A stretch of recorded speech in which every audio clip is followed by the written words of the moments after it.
rồi bọn cho này ba bộ xử lý tối chứ lấy đập hàm cho những lượt máu miền xài gì á xàiยังจับ job មួយក្បាលឧបករណ៍ហ្នឹងមកនេះបងខ្សែយើងសើបមករយោខ្មៅហ្នឹងចុះពីលើចុះមកក្រោមអញ្ចឹងយើងចុះមកមានទូមួយទូភ្លើងហ្នឹងយើងមាន counter សម្រាប់រាប់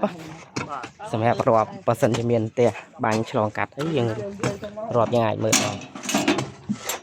ទូ counter ហ្នឹងអញ្ចឹងយើងភ្ជាប់ពីហ្នឹងមកដីបាត់ពងរៀបចំដុតម្សៅមកដីហើយយើងមានកឡម្សៅដុតស្ពាន់នេះស្ពាន់លេខ50បងធំស្ពាន់ប៉ិនម្រាមដៃស្ពាន់ហើយយើងវាយស្ពាន់ចូលនេះបងស្ពាន់ដែលយើងវាយនេះធំហ្នឹងវាយនេះវាយ3ដៅបងវាយ3 4អានេះ4ដោយសារវាបុកអត់ចូលនេះទើសថ្មនេះ